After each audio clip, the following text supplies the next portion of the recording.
So as we go forward, actually, it's clear that Calcutta is not a city that can house people as we go forward above sea levels, rises of 0.5 meters or so. We published this, as I said, in June, and some of you may be aware of the very severe floods suffered in Calcutta shortly after we published this paper. If you follow that green curve back in time, you'll see that it's a non-zero probability of happening. The severe floods of cities around the world is happening at the same time as these other challenges. But then let me go back to food production in China and the dependence on rice as a crop. The biggest rice paddy fields in the world are in the Vietnam Delta. And that delta is going to become salinated as sea levels rise, particularly when there are storms at sea. And we will lose the rice crop from the biggest rice crops in the world, and that will be a loss that will not be regained. So we're looking at severe challenges to the global economy going forward in time. What is the probability? I was asked to talk about less than 2 degrees centigrade. What's the probability going forward in time that the temperature will stay below 2 degrees centigrade? These different curves are the Intergovernmental Panel on Climate Change, different scenarios going forward. The best case scenario, and we've got to work like hell, if I may say that, to get on the best case scenario, is the dark blue. And you'll see that the dark blue is saying that even as we get to 2030, there is a very good chance that we will exceed a 2 degrees centigrade rise. Even in the best case outcome from this meeting and better behavior going forward in time, we see that that probability is well above that 1% level that I mentioned. Let me have the next slide, because then it says what the probability of exceeding 4 degrees centigrade is, and you'll see that beyond the middle of this century, on a business as usual, it's going to go above 4 degrees. The dark blue is that best behavior curve. We've actually got a pretty good chance of staying below 4 degrees as we move forward in time. We're hoping that we will stay on the pale blue curve as we move forward from this meeting, or the dark blue. But let me just remind you, we cannot predict that that'll be certain to keep us even below that 4 degree level, which I'm saying is going to be devastating. The conclusion from the University College London Lancet Commission report, that joint study, which came out about the same time as our risk and assessment analysis, is shown here. Climate change is the greatest global health threat of the 21st century. I hope you understand. I believe that climate change is a threat to our global civilization. Our economic system cannot survive the kind of threats we've understood from this analysis. Thank you very much. I think it brings home once again why we're here today, what we need to do when we go back, and the disastrous consequences if we do not carbonize our economy in the shortest time possible.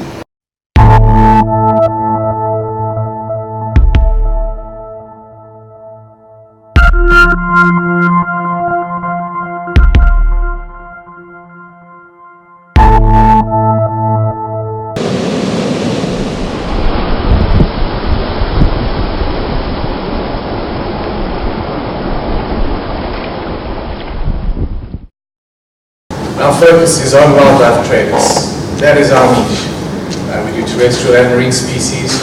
I've been with Traffic for 15 plus years now, and for the majority of that time my work has been focused on marine resource trade. I'm based in Cape Town, so for much of that time, and collaborated really quite extensively, not only with DAF, as you would have heard from Bernie. That wasn't a setup, Bernie referring to Traffic. We've had the most wonderful collaboration with Bernie and many of his colleagues over the last 10 or more years. Just last week we ran a fisheries data analysis training program with about 20 DAF officials, and really pleased to see quite a number of them are at the symposium as well. heard collaboration mentioned a number of times already, and I think ours is a good example of the way in which an NGO can work with government agencies. So, a very simple presentation really for me today. I'm going to be talking about the challenges that are faced with seafood trade,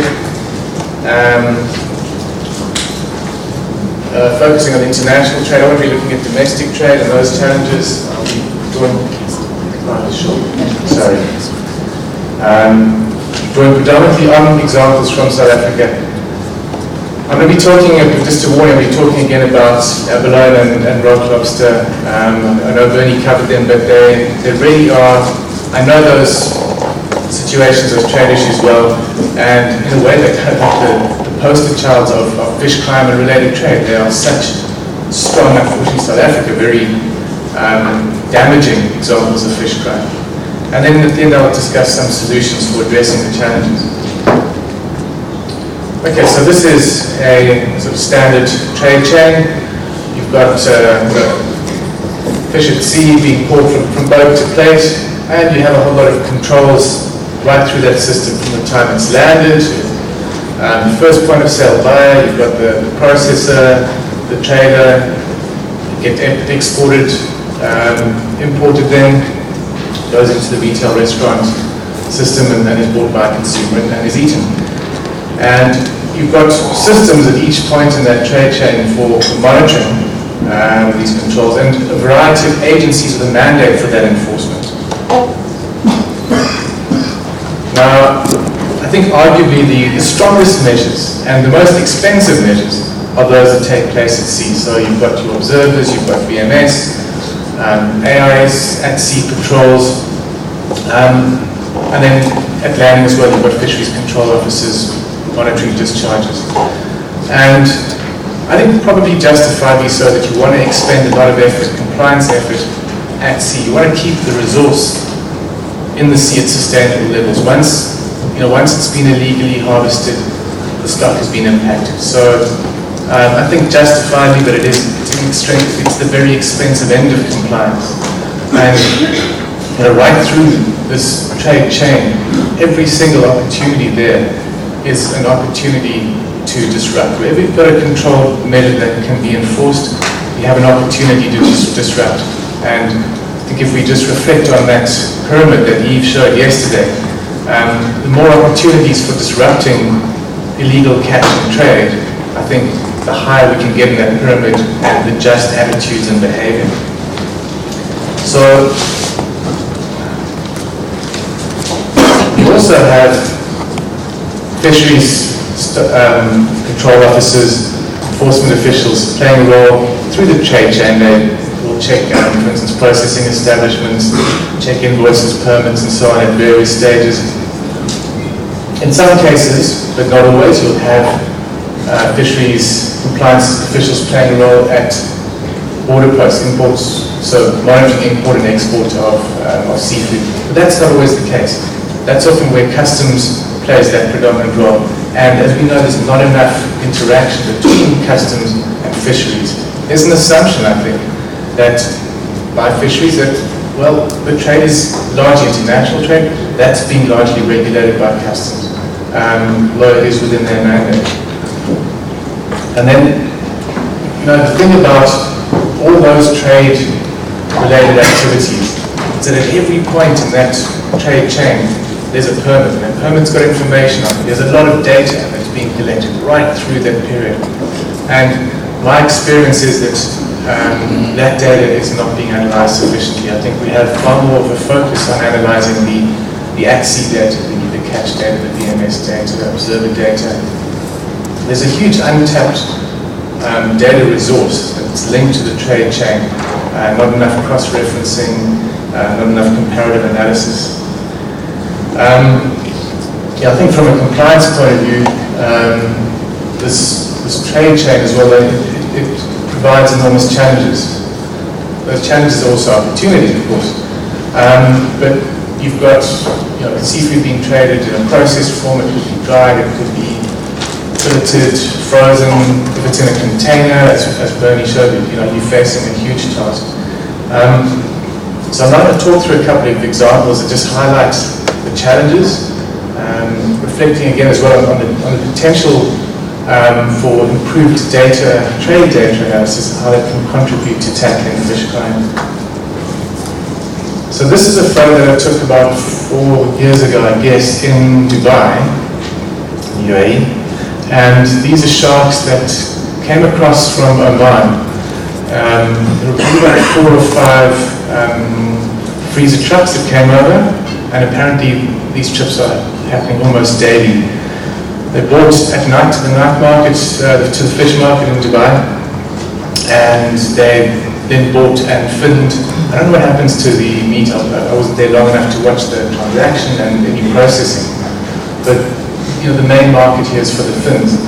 And it's quite a gruesome photo, but really just this whole long kind of wharf, just all these big dead sharks lined up. Most of them were big-eyed thresher sharks, which catch is prohibited by IOTC for IOTC member states and cooperating non-contracting parties. And Oman's a member of IOTC. I don't know whether the vessels were caught by an Oman flag vessel, but they came from Oman. So at some point, the catch wasn't in compliance with an RFMO provision. Now they're in trade though, and from this point onwards, the trade will be legal. There's no need for anything to be hidden. For any misdeclaration to take place, the trade can be completely legal. Then we have smooth, I think it's a smooth hammerhead, which at the time was not listed on CITES, but it now is, and it requires CITES trade documentation.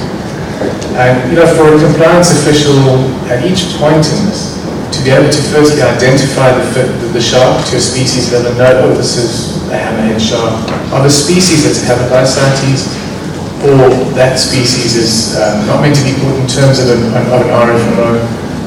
What does the documentation look like? What should the species look like? Once the fins have been cut off now, the fins have to be identified to a species level. So there are significant challenges for trade-related compliance enforcement.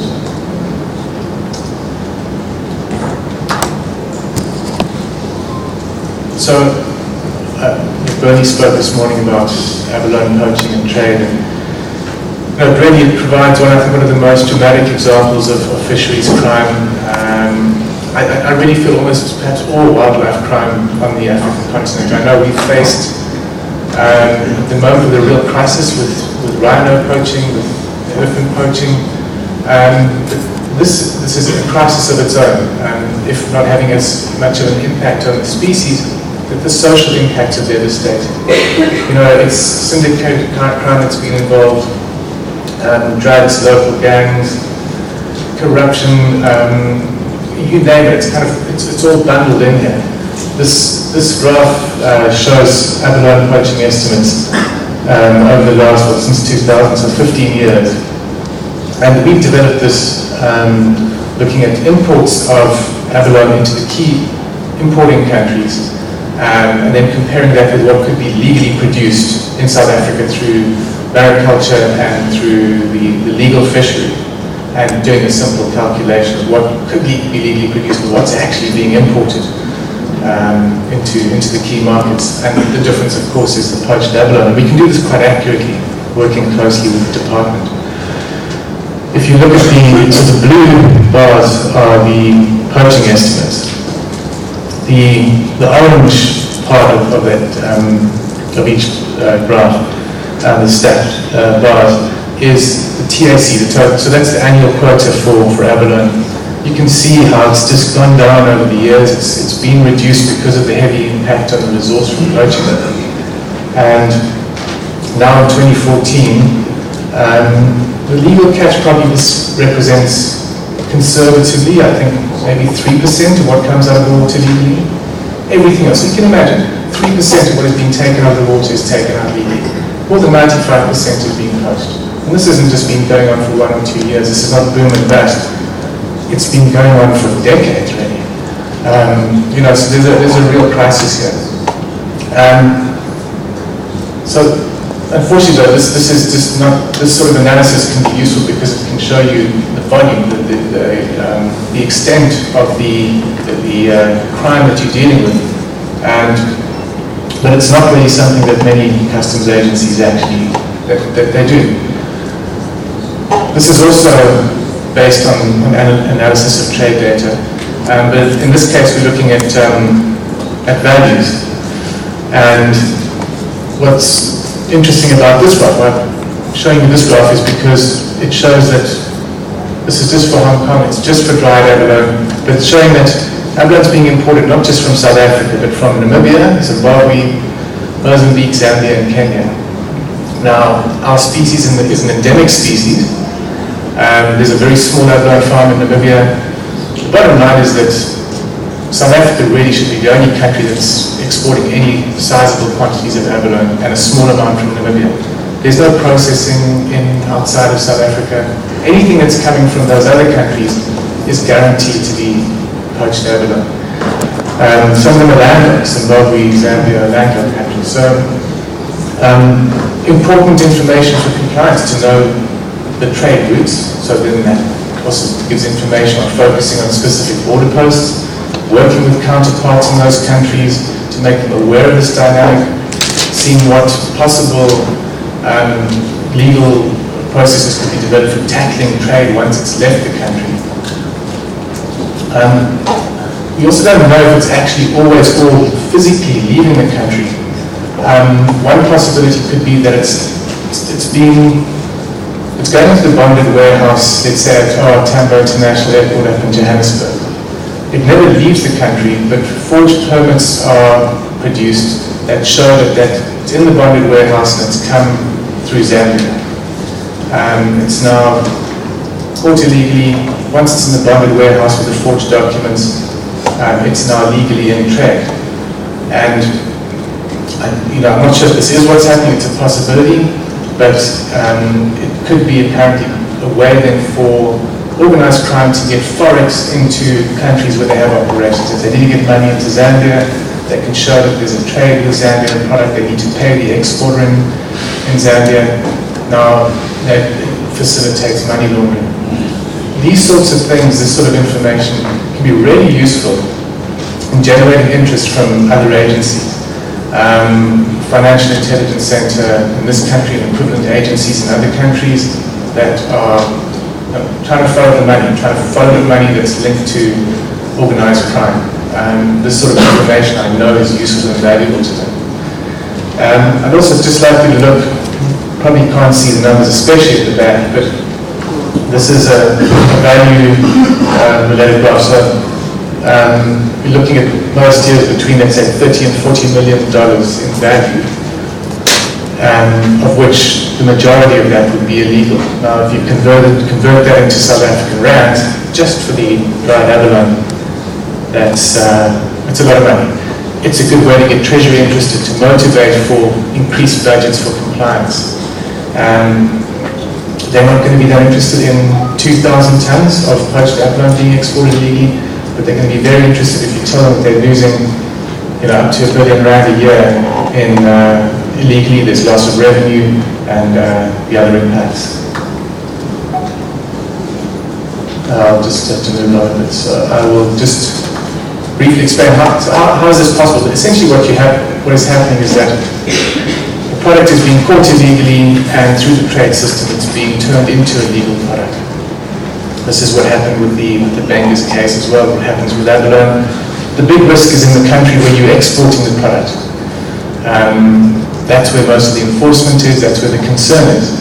So you pack your abalone, your lobster, whatever it is, into a container with whatever else it might be, polypropylene balls, duvets, plastic bags, you name it, and you must declare it.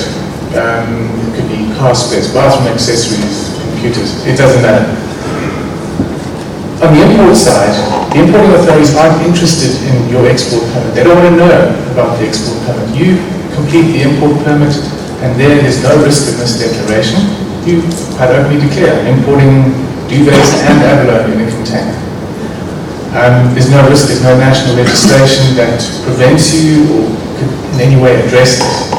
And so this is how an illegal product is turned into a legal product.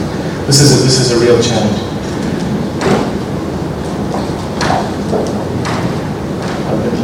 This is an example. This is actually the case that Bernie was talking about, where you had sardines and abalone packed into the same container, exported as sardines. I'm not sure what would have happened on the import side because they got the container turned back, but they've been sensible. They would have declared it as abalone and sardines together in a container, so as not to risk misdeclaration. Very briefly, then, I only have a few minutes left. This is the Bengus case as well. So what I was interested, I looked back in about 2012 to see, well, what did the trade data look like if we compared what South Africa exported to the US at the time when Bengus was operating with what the US reported as imports. And as expected, there's a big difference. There's that big bubble, Bengus bubble there. And that's the difference. The difference is really what was being poached and exported illegally, because there was no risk on the import side of declaring it as abalone. What was interesting in subsequent years, though, is that it hasn't gone away. And Bernie said, can't give any details, but there are ongoing investigations into illegal lobster poaching and trade.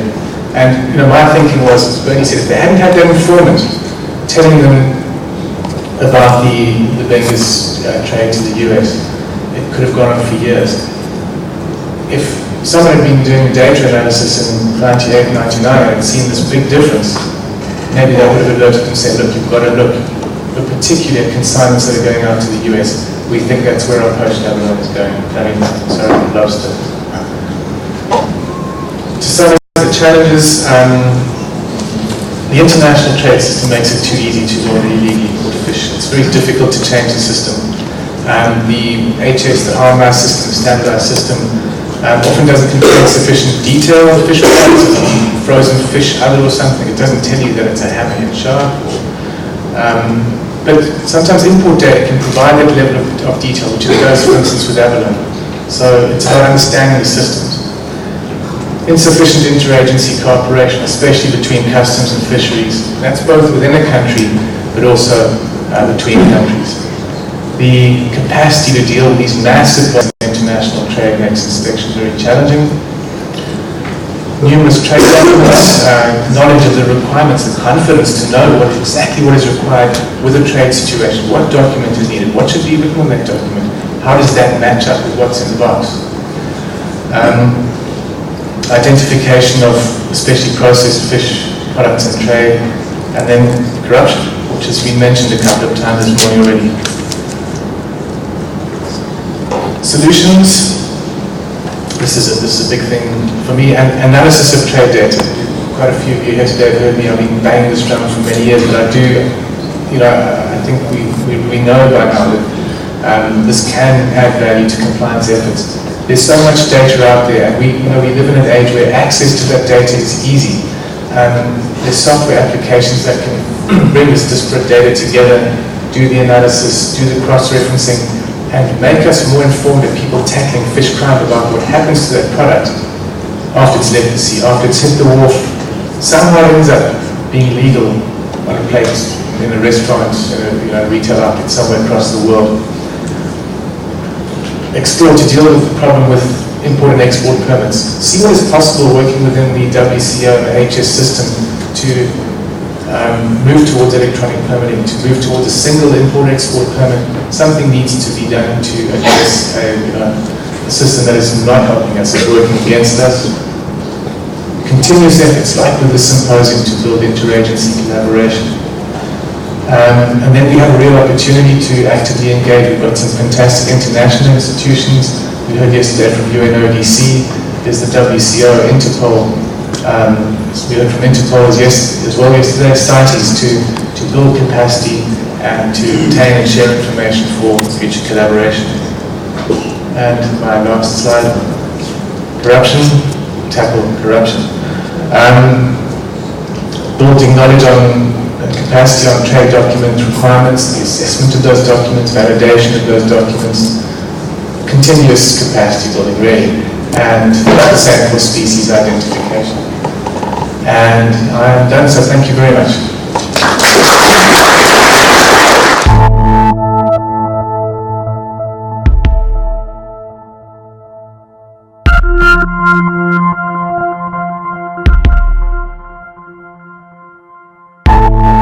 In this instance, I'm going to talk about water and memory. I'm going to talk about really fundamental memory that water has. And my story is going to begin, and you need to draw a little mental picture of this, of a stream somewhere up in the mountains. Could be any mountains, anywhere.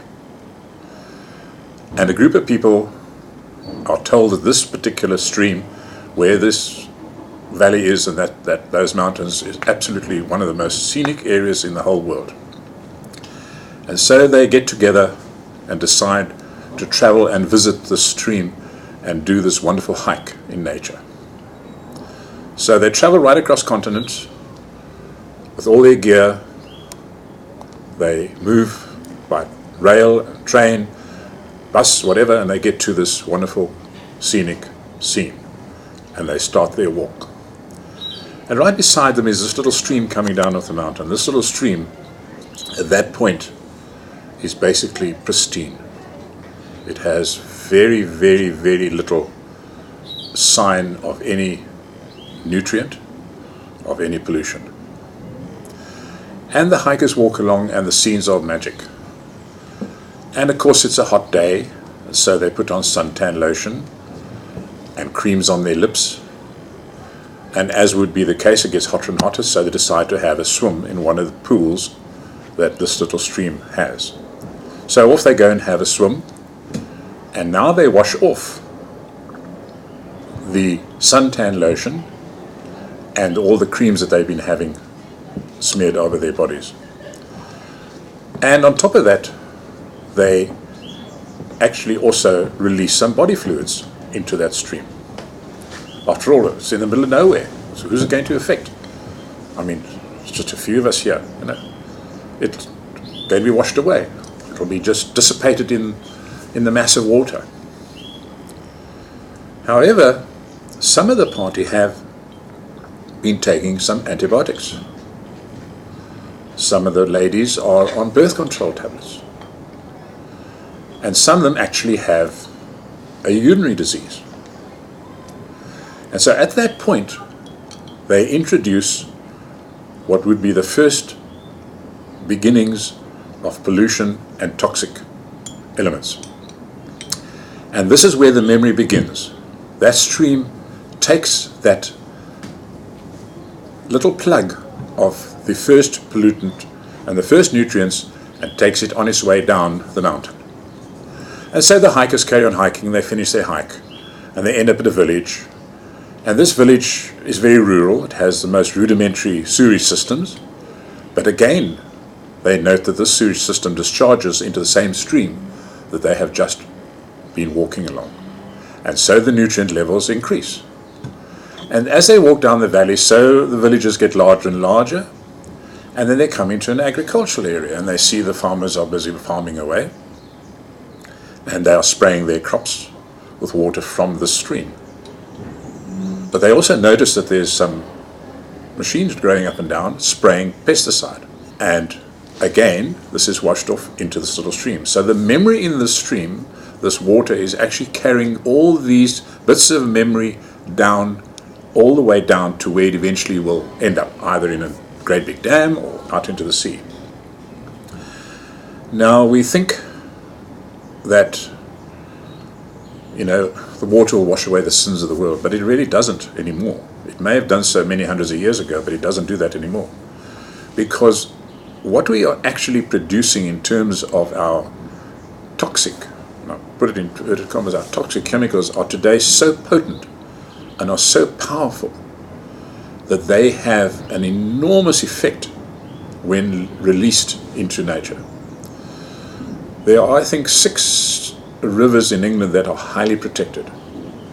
All the people that live along the banks of those rivers have to sign and agree that they will do absolutely nothing to damage the river. And about 2 years ago, I think, someone released about 2 or 3 tablespoons of a toxic poison into the river. It ended up killing every bit of marine life, fish life, for a distance of over 6 miles down that river. And that was literally from 1 or 2 tablespoons of toxic. So we produce all these chemicals, and we actually don't really fully understand, in all our cleverness, we don't really fully understand what happens when they're unleashed into nature. So the memory I'm talking about is really how water will carry down and along its path what we do on its banks. And today, facing probably 70% of the dams is this huge problem of cyanobacteria. Cyanobacteria, or blue-green or blue algae as it's commonly known, will become prevalent because it is fed. It is fed by over fertilization on farmers' lands, high volumes of nitrates and phosphates running off the fields into the stream, and from there into the dam. And I think you might remember just recently, one of the big lakes, one of the cities off the big lake, they suddenly had a cyanobacteria bloom, and they had to, I think there were 500,000 people or 600,000 people that had to be told immediately not to use any water out of their taps. And they had to bring the army in and tanker water, and this would be a modern American city. So it can happen anywhere. And what we have to start really working at is how we change and look after or modify. Global Forest Coalition, and we are a coalition of NGOs and indigenous peoples who work on international forest policy issues. And we are here actually to try to convince policymakers, international delegates, that they should start protecting forests right away without expecting any compensation for it, because it's already the mandate of the convention. And everybody has a role in protecting forests, developed countries and developing countries, so they have the mandate to do that right away, and they shouldn't be lingering around with negotiations about money. They should start right away.